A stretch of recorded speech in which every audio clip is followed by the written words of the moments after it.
Hey Zoe, you had quite a day when you got to interview one of the world's greatest crime novelists who's visiting South Africa right now, Sophie Hannah. And Zoe, I think Zoe, whom I've always thought has a bit of a criminal mind herself, got to pick at the brain of one of the greatest.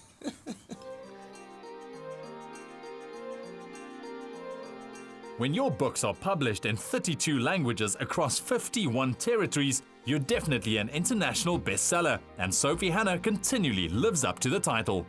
Sophie Hannah is one of the biggest and best-selling authors of our time, being outsold only by the Bible and Shakespeare. Today I'm at the Vineyard Hotel in Cape Town to sit down with this literary icon. In 2014, Sophie was commissioned by Agatha Christie's family and estate to write follow-up novels of her work. Sophie's new book, Closed Casket, is her second in the series. Crime fiction is a big genre globally. What was that deciding factor for you to get into it? Well, I've always written mystery stories. I got hooked at a very young age on Enid Blyton's Secret 7 books, which were obviously mysteries solved by children. And then I got hooked on Agatha Christie, so I'm interested in the puzzle, the mystery, the psychology of the characters, all of that kind of thing. Let's talk about your latest work, Closed Casket. Deviously plotted and extremely satisfying. Do you think Agatha Christie would be proud of the work? One of the lovely things about being, the continuation novel writer for Agatha Christie is that I get to travel all over the world telling people how wonderful Agatha Christie is and that they should read all of her books. I hope she'd be pleased about that. In the book, the characters, the setting, the period language are all spot on. Was that a bit of a challenge for you to achieve? That was the bit that I was most worried about because I'd never written a novel set in 1929 before. But what I did was I just reread all of Agatha's Poirot's again, and that sort of set the tone in my mind. And so when I sat down and started to write chapter 1 of The Monogram Murders, which is the first one, and the same with Closed Casket, the second one, that tone and voice and period feel was there. Online reviews say that this is your best work yet. I never look at online reviews. I mean, I personally feel that Closed Casket is my best book.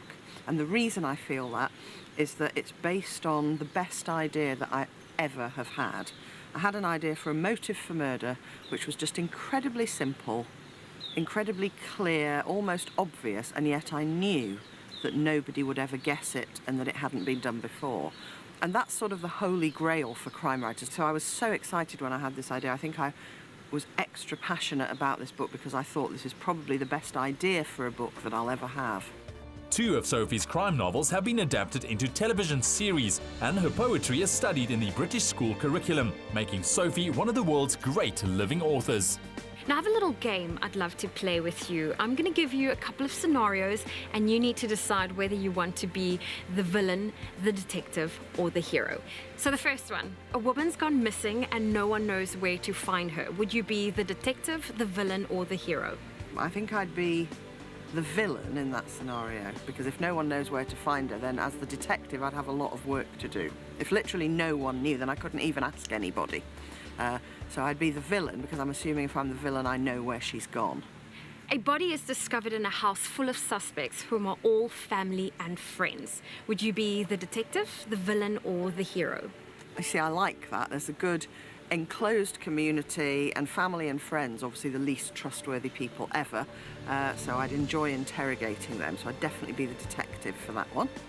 And a man's been suspected to be dead for years but miraculously reappeared. Would you be the detective, the villain, or the hero?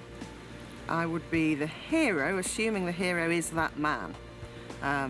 Because I'd quite enjoy popping up and surprising everyone and everyone going, but you're supposed to be dead. I'd quite enjoy going, aha, but I'm not dead. Sophie's already working on her next book, Haven't They Grown? And we look forward to reading and seeing more of this fantastic writer in South Africa soon.